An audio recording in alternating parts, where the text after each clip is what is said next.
Most of you are probably familiar with the term postpartum depression, and some of you might not have any idea what I'm talking about.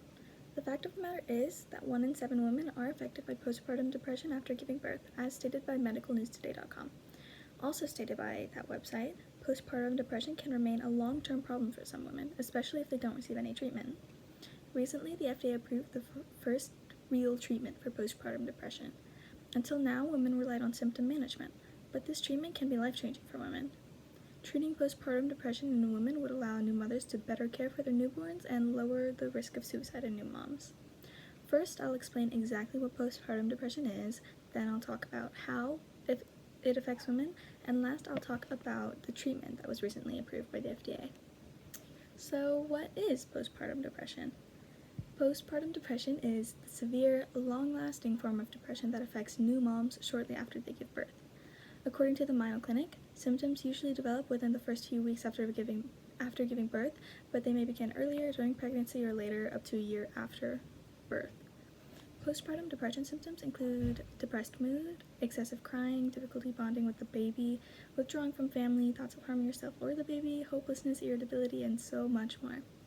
These are all major depression symptoms that are often overlooked in new mothers and chalked up to them being stressed about the new baby. Postpartum depression has always and will always affect new mothers. Sometimes postpartum depression is confused with something called baby blues, which is also a postpartum mood disorder. According to postpartumdepression.org, postpartum blues is a mild and short-term mood disorder that results after pregnancy. It's one of the most common types of postpartum depression, sometimes termed the baby blues. This condition is something that many new mothers experience. Baby blues and postpartum depression are very different, since the blues aren't considered serious or severe and are a direct result in changing hormone levels in women. Baby blues are much more common, affecting 70 to 80% of women, and are a normal part of the postpartum experience. Sometimes, but very rarely, new moms experience another postpartum mood disorder called postpartum psychosis. According to the clevelandclinic.org, postpartum psychosis is a mental health emergency. This condition affects a person's sense of reality, causing hallucinations, delusions, paranoia, or other behavior changes. Postpartum psychosis is extremely dangerous, as it can appear out of nowhere in mothers with no history of depression or psychosis, though it's much more common for women with a history of these conditions to develop the psychosis. In the United States alone, postpartum psychosis affects about 1 in every 1,000 births each year. So basically, postpartum depression is a type of depression that affects women after giving birth and has other disorders that stem from it, like baby blues and postpartum psychosis. Now that we know what postpartum depression is, we can talk about how it affects women and how dangerous it can actually be.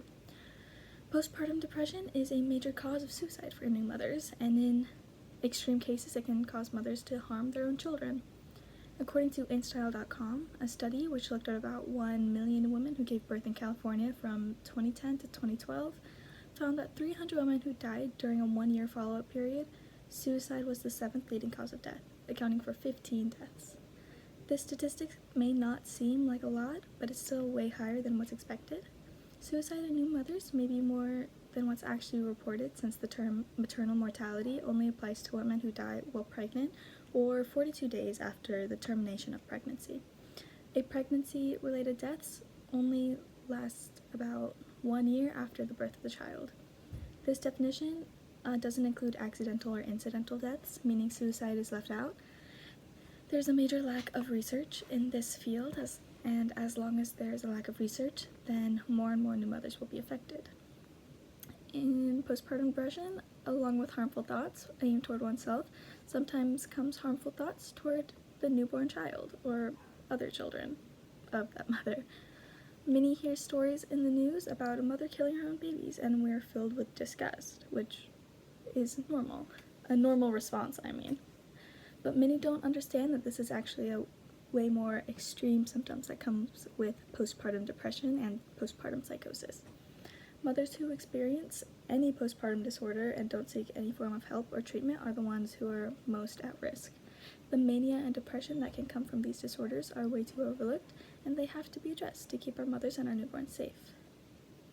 So basically, postpartum depression affects women by increasing their chance of suicide and increasing the chances of infanticide. Now that we know what postpartum depression is and how dangerous it can be, now we need to know how we could treat it. Recently in 2019, the FDA approved the first treatment for postpartum depression.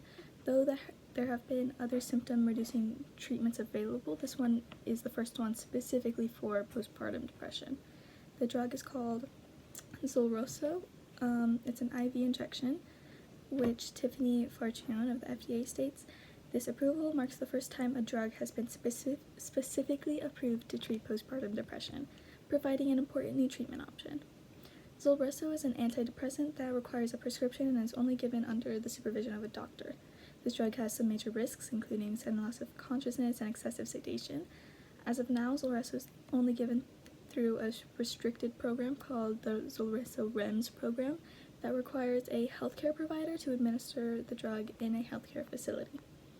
Though it has its risks, Zulresso has been proven effective. There were 2 clinical studies done, with one group having severe postpartum depression and the other having moderate symptoms.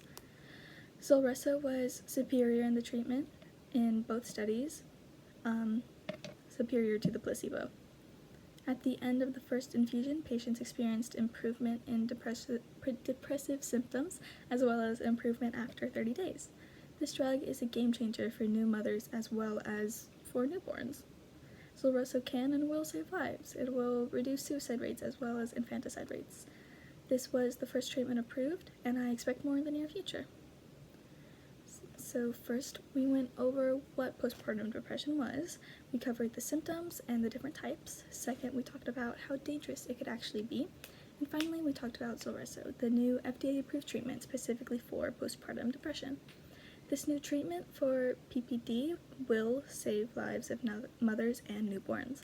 Suicide rates in new mothers will go down, as well as rates of postpartum psychosis. This treatment is available for new mothers and will probably continue to be improved. So if you had no clue what postpartum depression was before my speech, then you sure do now, and you're at least a little bit more prepared for your future. I hope that more studies and more treatments are approved regarding postpartum depression in the future, but as of now, I am surely glad we are getting started. Thank you.